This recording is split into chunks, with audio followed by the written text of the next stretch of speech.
জয় গুরু। বন্দে পুরুষোত্তম।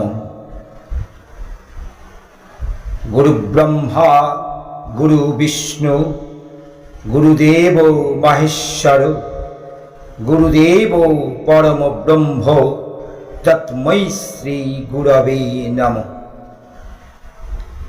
যেমন তাকে বুঝি। শ্রীনাথ পর্ব 20।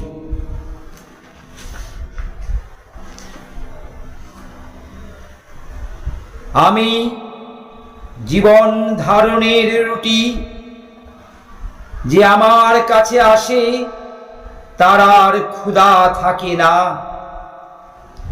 যে আমাকে বিশ্বাস করে সে তৃষ্ণা রহিত হয়।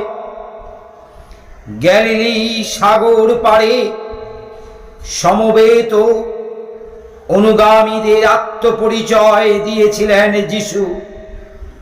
স্পষ্ট ভাষায় আবার বলেছিলেন, আমি স্বর্গাগত জীবন্ত রুটি। যে এই রুটি ভক্ষণ করে সে অমৃতত্ব লাভ করে।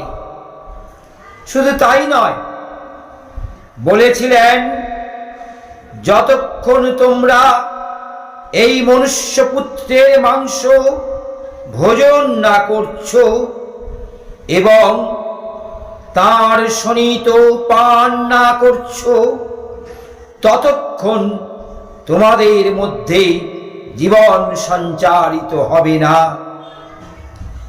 যে আমার মাংস ভোজন করে এবং শোণিত পান করে সে অমৃতের অধিকারী হয়। অর্থাৎ বলেছেন, রক্ত মাংস সংকুল তাকে গ্রহণ করার কথা। যে তিনি মনুষ্যপুত্র হয়ে আসেন সেই তাকে আত্মসাৎ করার কথা।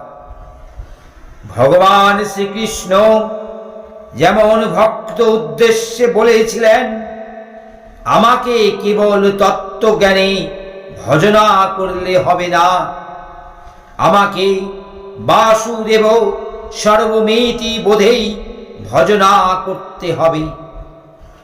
বসুদেব তনয় বাসুদেবেই সর্বভূতাধিবাস। সর্বভূতাধিবাসশ্চ যৎ ভূতেষু বসত্যধি সর্বানুগ্রহোক্তেন তত্র স্বসং বাসুদেব। ব্রহ্মবিন্দু উপনিষদে বলা হয়েছে, যিনি সর্বভূতের অধিষ্ঠান এবং যিনি অনুগ্রাহক রূপে সর্বভূতে অবস্থিত, সেই বস্তু এই আমি বসুদেবদাত্ম বাসুদেব। সেই মনুষ্যপুত্র রূপী আমার রক্ত মাংস যে ভোজন করে, অর্থাৎ আমার এই নরতনুতে বিধৃত যাবতীয় কর্ম, উপদেশ ও তত্ত্বকে যে সর্বাংশে সর্বস্ব আত্মীকৃত করে, সেই আমাকে লাভ করে অমৃতের অধিকারী হয়। এবং যিশু বললেন, যে এই প্রকারে আমার মাংস ভোজন করে ও রক্ত পান করে সে আমাতেই বাস করে এবং আমিও তার মধ্যে বাস করি। বাসুদেব শ্রীকৃষ্ণেরও সেই একই কথা। সর্বভূত স্নিতং যমাং ভজন্তে তমাস্থিত সর্বথা বর্তমানোপি স যোগীময়ী বর্ততে। ধ্যানযোগ অধ্যায়ে বললেন, যে সর্বভূতে অবস্থিত আমাকে একৈকক বোধে ভজনা করে সেই যোগী সর্বাবস্থায় বর্তমান থেকেও আমার মধ্যে অবস্থান করে। যে একানুরক্ত ভক্ত সে সর্বদাই ভগবদ্বাসী। ঈশ্বরেই তার আবাস। ঈশ্বর চিন্তন ঈশ্বর কর্মানুষ্ঠানের বাইরে আত্মপবিত্রিতে তার কোনো আশ্রয় নেই। আর সে ঈশ্বর প্রাণ বলে ঈশ্বরও সর্বদা তার মধ্যে বিরাজমান।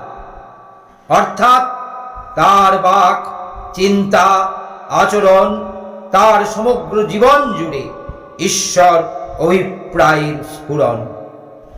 রাজযোগ অধ্যায়ে আরও স্পষ্ট করে প্রকাশ করলেন এই তত্ত্ব।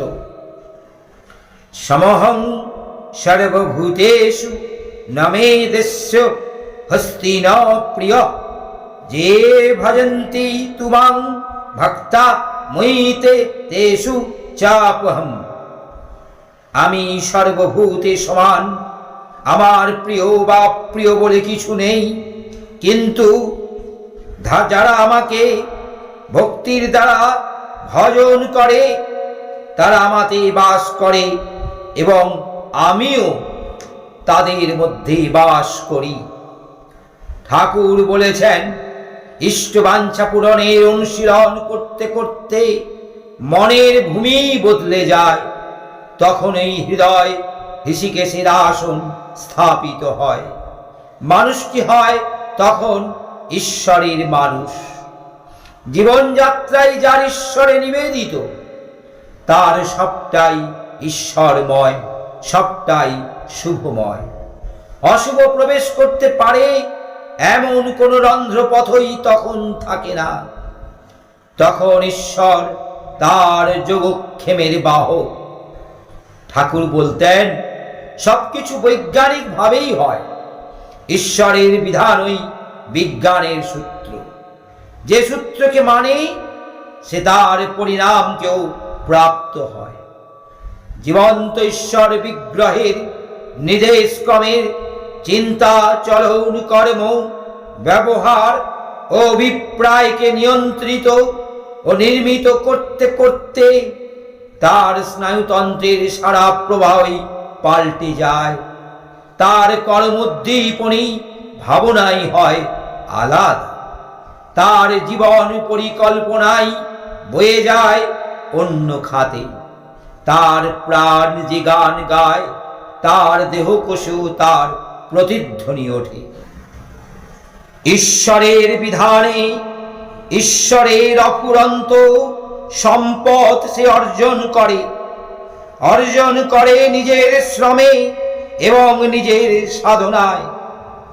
ঈশ্বর নিজেই বলেছেন, তিনি সর্বভূতে সমান, কারো প্রতি তার পক্ষপাত বা কারো প্রতি তার বিদ্বেষ নেই। যে তাকে গ্রহণ করে সেই তাকে লাভ করে। আগুন জ্বলছে, যে কাছে এসে উত্তাপ নেয় তার শীত নিবারিত হয়। যে নিকটে আসে না সে শীত ভোগ করে, কিন্তু তার প্রতি অগ্নির কোনো বিদ্বেষ নেই। যে তার যত নিকটবর্তী হয় সেই তত বেশি উষ্ণতা অনুভব করে। আবার অগ্নির যেমন পরিমণ্ডল আছে, মানুষের সত্তারও তেমনি একটি পরিমণ্ডল আছে।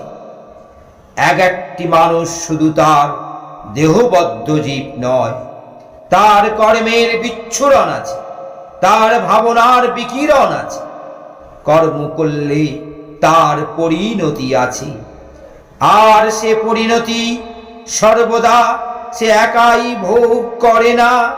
সে কর্ম তার পারিপার্শ্বিককেও স্পর্শ করে, আর কর্মস্পর্শের মধ্য দিয়ে সেই কর্মের সঙ্গে সম্পৃক্ত ভাবনা প্রবাহ তার পারিপার্শ্বিকের মধ্যে সঞ্চারিত হয়।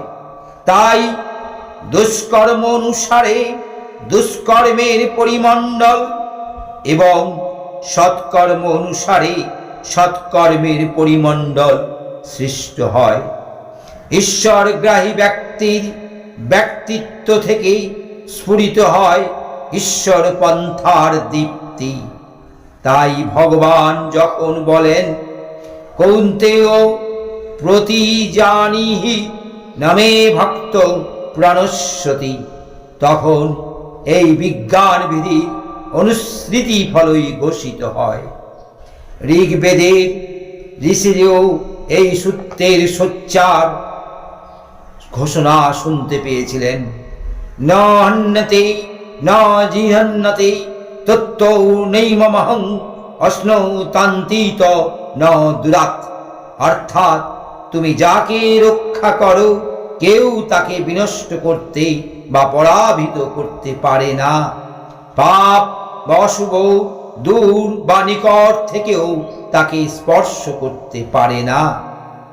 সে ঈশ্বরের রক্ষা কবচে সুরক্ষিত। পুণ্য বা জীবন সংরক্ষক ও জীবন ব্যাপনোদ্দীপক আচরণের সে তখন এক জ্বলন্ত প্রতীক। এমনিতর দীপ্তিতে উজ্জ্বল হয়ে ওঠে বলেই সে তখন দেবতা। ওই পরিমণ্ডল প্লাবী দীপ্তি তার দেবত্বের ভাস। তোমার চিন্তা কর্মের মধ্য দিয়ে অর্থাৎ তোমার যোগের মধ্য দিয়ে তিনি তোমার অন্তরে অনুশ্রুত হন এবং তোমাকে ব্রহ্মকর্মে ব্রতী করান। তুমি তখন বিকাশশীল জীবনে অধীর হবে। এইভাবে তাকে বহন করতে করতে তুমি তাকেই প্রাপ্ত হও। কিন্তু তার আগে চাই সাক্ষাৎ সম্মিলন। তুমি যদি তাকে দেখো না দেখো, তার প্রচারিত বাণী শুনেও না শোনো, তবে তুমি প্রকৃত প্রস্তাবে তাকে প্রত্যাখ্যান করলে, অর্থাৎ জীবনকে দুয়ার থেকে ফিরিয়ে দিলে। অন্য কথায় মৃত্যুর গহ্বরে প্রবেশ করলে। কারণ তিনি জীবন স্বরূপ এবং যাবতীয় জ্ঞানের আকর ভূমি। তুমি তাকে নিলে না, মানে অজ্ঞান অন্ধকারকে বরণ করে মৃত্যুর মুখে চুমু খেলে। ঈশ্বর পুরুষকে এবং তার কার্যকলাপকে দর্শন করার ভাগ্য সকলের হয় না। অনেক তো চোখ থাকতেও অন্ধ হয়। যাদের দৃষ্টি আছে তাদের হয়তো অন্তর্দৃষ্টি নেই। ঈশ্বর লীলা বোঝার মতো শক্তি তাদের নেই। কিঞ্চিত আগ্রহের প্রেরণায় তারা যদি তার কাছে আসে, তাকে জীবন আহরণ করে এবং তৎকর্মপরায়ণ হওয়ার জন্য তপশীল হয়, তবে তদনুগ্রহে তাদের দিব্য দৃষ্টি লাভ হয়। তা তখন সাক্ষাৎ ঈশ্বর স্বরূপ দর্শন করে ধন্য হয়। এই প্রকারে মানুষ এই ভক্ত হয়ে ওঠে এবং ভক্ত হয়ে তার অনুগ্রহ লাভ করে। নতুবা কেবল তপসাধন ও সৎকর্মের দ্বারা তার তত্ত্ব উপলব্ধি করা সম্ভব নয়। যিশু একদিন সমুদ্র তীরে বসে শিষ্যদের কাছে এই রহস্যের উদ্ঘাটন করেছিলেন। বলেছিলেন, দেখো, তোমাদের নয়ন ধন্য, কারণ তোমরা ওই নয়ন দিয়ে আমাকে অবলোকন করতে পারছো। আর ধন্য তোমাদের কর্ণ, কারণ ওই কর্ণযোগে তোমরা আমার বাণী শ্রবণ করছো। আমি তোমাদের কাছে যথার্থই বলছি, বহু প্রবৃত্ত পুরুষ এবং ধর্মশীল ব্যক্তি আমার এই দিব্য বিভূতি দর্শনের আকাঙ্ক্ষা রয়েছে, কিন্তু দর্শন করতে তারা পারেনি। তারা আমার এই বাণী শ্রবণ করতে সাধ করেছে, কিন্তু শ্রবণ করতে পারেনি। তোমরাই সেই অনন্য ভাগ্যে ভাগ্যবান। কুরুক্ষেত্রে অর্জুনকে বিশ্বরূপ দর্শন করিয়ে শ্রীকৃষ্ণ বলেছিলেন, হে অর্জুন, তোমার প্রতি প্রসন্ন হয়ে আমি আত্মযোগ বলে তোমাকে আমার এই তেজময় অনন্ত বিশ্বব্যাপী আদিভূত পরমরূপ দেখালাম। তুমি ভিন্ন, অন্য কেউ পূর্বে এই রূপ দর্শন করেনি। তারপরেই আরো বললেন, ও হে কুরুপ্রবীর, আসল গুহ্য কথাটি শোনো। নৃলোকে বেদানুপাতিক কর্মের দ্বারা, যজ্ঞ অনুষ্ঠানের দ্বারা, শাস্ত্র অধ্যয়নের দ্বারা, অথবা দান কর্ম মাধ্যমে, কিংবা শাস্ত্রীয় কর্মানুষ্ঠান বা উগ্র তপস্যার দ্বারা কেহই আমার এই রূপ দেখতে পায় না। একমাত্র তুমি এই রূপ দর্শন করলে। তিনি শুধু সাধারণ মনুষ্য দুর্লভ নন, তিনি মুনি দুর্লভ, তিনি দেব দুর্লভ, তিনি তপ দুর্লভ, ব্রত দুর্লভ। কেবল তাঁর ভক্তই তাঁর তত্ত্ব দর্শন করতে পারে, তার শত আস্বাদন করতে পারে। শ্রীকৃষ্ণ এই তৎপরায়ণ অনন্যরতি ব্যক্তিত্বকেই বলেছেন যোগী, আর যোগী দিয়েছেন শ্রেষ্ঠ আসন। বলেছেন তপস্বী এই জ্ঞানী অপেক্ষা যোগী শ্রেষ্ঠ। যোগী শাস্ত্রীয় কর্মানুষ্ঠান পর ব্যক্তি অপেক্ষাও শ্রেষ্ঠ। তস্মাৎ যোগী ভবার্জুন। অতএব হে অর্জুন, তুমি যোগী হও। তবে কেবল প্রক্রিয়াবশে যোগাভ্যাস করলেই যোগী হওয়া যায় না। কারণব অবস্থা থেকে স্থূল অবস্থা পর্যন্ত চৈতন্য ধারায় জাগ্রত পুরুষের সঙ্গে ভক্ত সম্পর্কে যুক্ত হয়ে তবে এই যোগ লাভ করা যায়। তখন এইভাবে যুক্ত তদনুপাতে কর্মরত ব্যক্তি যোগী আখ্যা প্রাপ্ত হয়।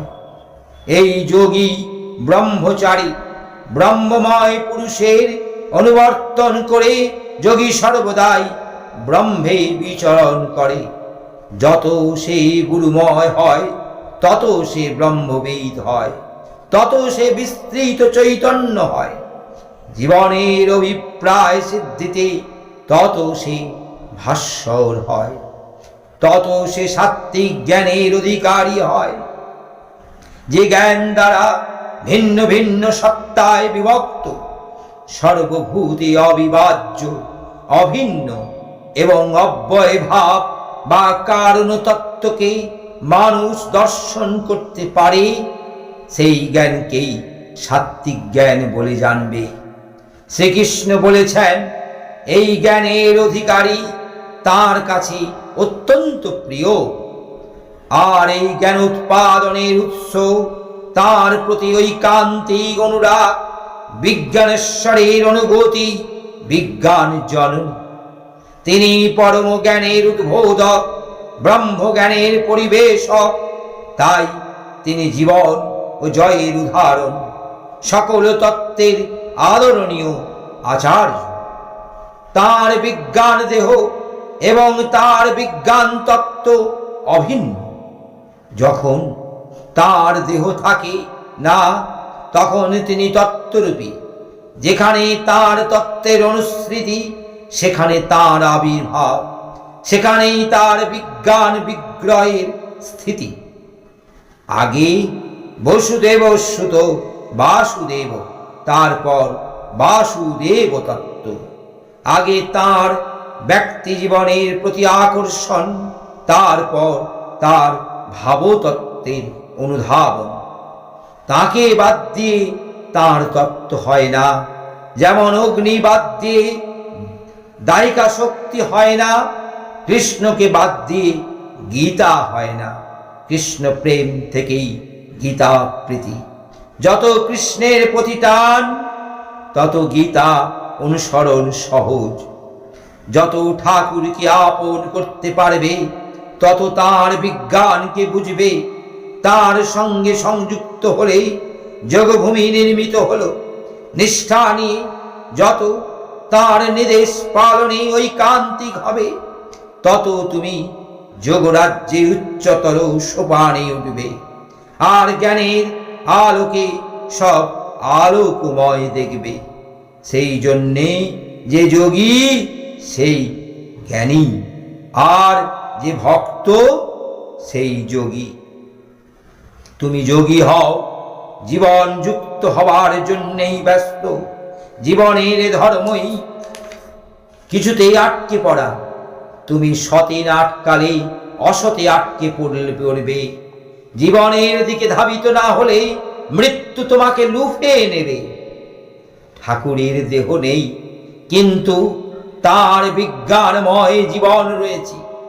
মানুষের জন্যে তার ব্রহ্মস্বরূপ জীবনকে দিয়ে গিয়েছেন। যতদিন না আবার নূতন দেহাশ্রয়ে লোক প্রয়োজনে তৎকাল উপযোগী জীবন উদ্দাহিত হচ্ছে, ততদিন তার এই যুগ জীবনেই তোমার যাবতীয় ভক্তির বিষয়, পরমযোগের আশ্রয় এবং সর্বোত্তম জ্ঞানের উৎস।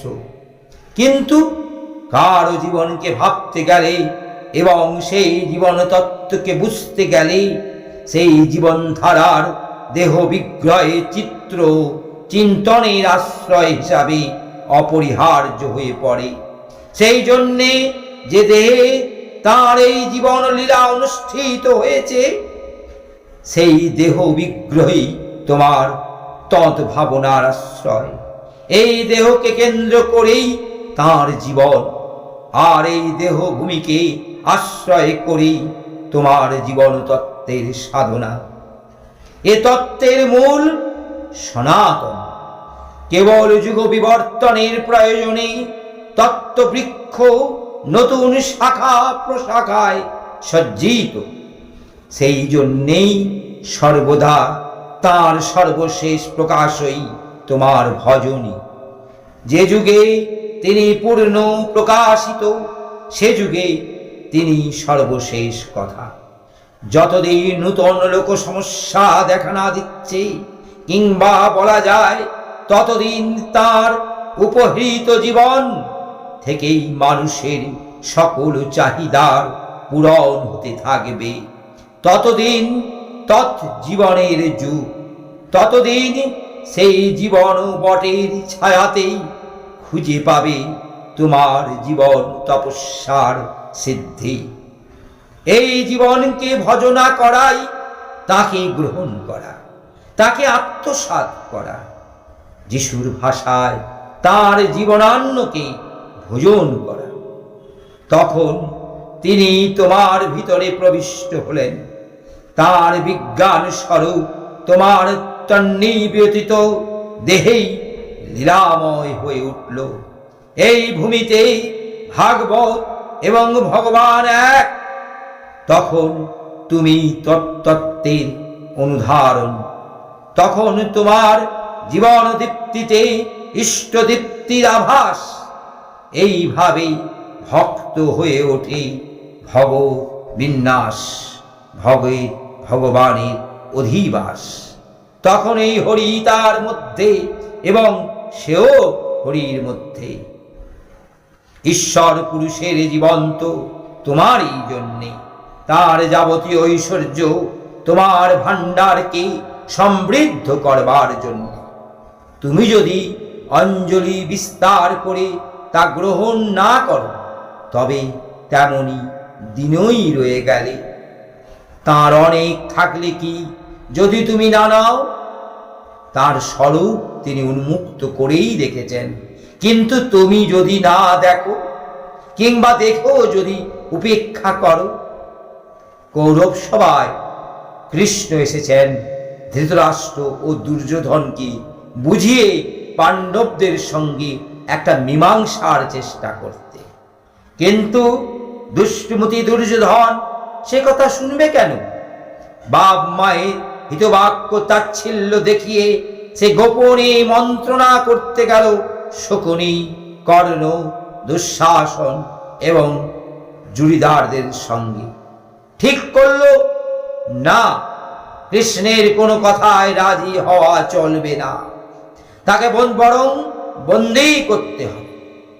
দুর্যোধন যখন লোকালস্কর নিয়ে কৃষ্ণকে বেঁধে ফেলতে উদ্যোগী হয়েছে, তখন কৃষ্ণ সহসা উচ্চ রবে হেসে উঠলেন, বললেন, ভেবেছ আমি একা?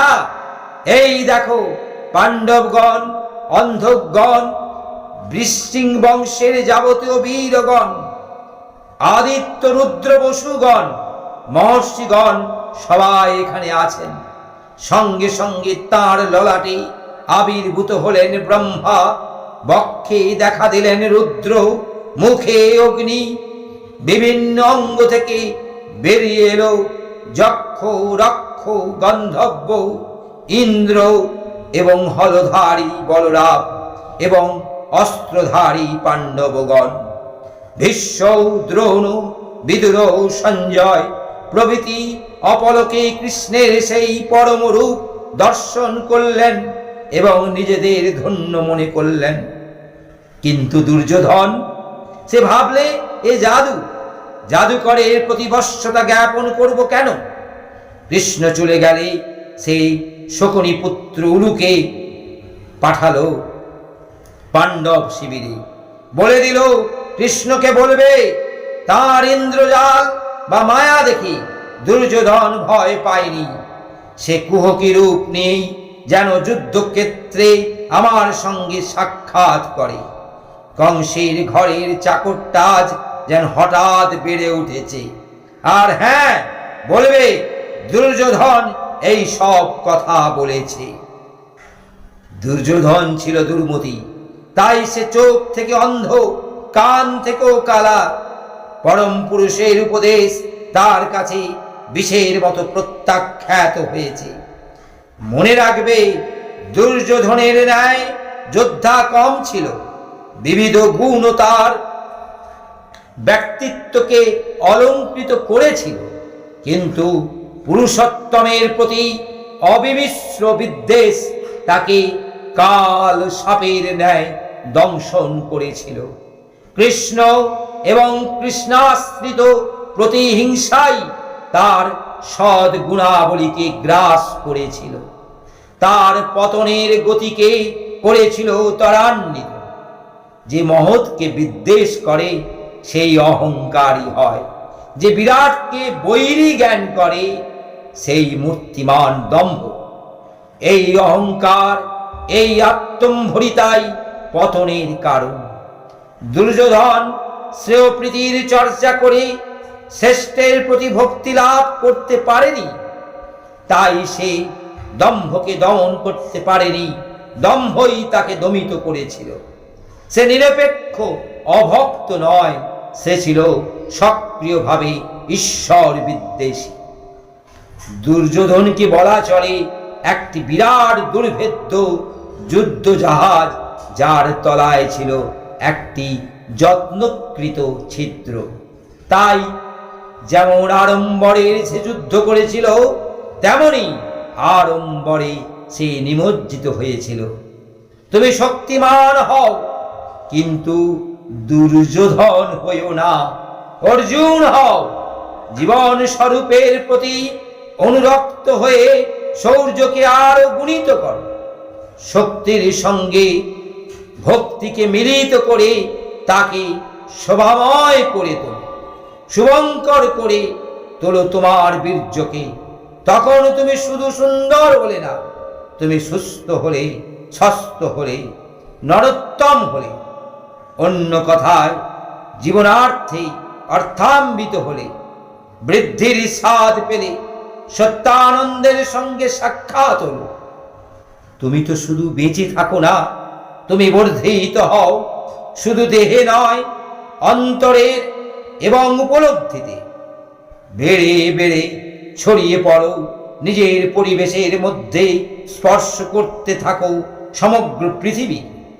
তোমার চিদেহ বর্ধিত হতে হতে বিস্তৃত হয়ে পড়ে সমগ্র বিশ্বে। তোমার বাঁধন কোথায়? তোমার বাঁধন নেই। তোমার সীমা কোথায়? তোমার সীমা নেই। তুমি কত বড় তা কেউ জানে না, তুমি নিজেও জানো না। কারণ তুমি যতই বড় হয়ে থাকো, আরো বড় হতে পারো, আরো ব্যক্ত, বিস্তৃত ও পরিস্ফীত হতে পারো। তাই তোমাকে তার প্রদত্ত অন্ন ভোজন করতে হবে, তার প্রাণ পাত্র থেকে পান করতে হবে, এবং তোমাকে অব্যয় ব্রহ্মপদের অভিমুখী হতে হবে। কারো সাধ্য নেই এই বিস্তার ধর্মকে প্রত্যাখ্যান করে। তুমি বেঁচে থেকে বলতে পারো না তুমি এইখানেই থাকবে। যে দৌড়চ্ছে সে কি বলতে পারে আমি এক জায়গায় দাঁড়িয়েই দৌড়ব? আজিব্বা সর্বভূতানাং ব্রহ্ম বৃক্ষ সনাতন, অর্থাৎ ব্রহ্মরূপ সনাতন বৃক্ষ সকল জীবের আশ্রয়। শ্রীকৃষ্ণ যুদ্ধ শেষে যুধিষ্ঠিরকে বলেছিলেন, কুটিলতায় মৃত্যুর কারণ, সরলতায় ব্রহ্মলাভের পন্থা, আর এই ব্রহ্মপন্থাই একমাত্র জ্ঞাতব্য, অন্য আলাপ প্রলাপযুক্তি মাত্র। আরও বলেছিলেন, শুধু বহিঃশত্রুকে জয় করলেই জয় শেষ হয় না, নিজের মনের শত্রুকে জয় করতে হয়, তবে সর্বজয়ী হওয়া যায়। এবার মনের সঙ্গে যুদ্ধ করে জয়লাভ করুন। এই যুদ্ধ করতে হয় একাকী, এর জন্য অস্ত্র বা সহযোদ্ধার কোনো প্রয়োজন নেই। তুমিও মনের কুটিলতাকে জয় করে ব্রহ্মপন্থার যাত্রী হও। তিনি তোমার অগ্রেই বিরাজমান, তুমি ছোট ধাবিত হও। জয় গুরু, বন্দে পুরুষোত্তম।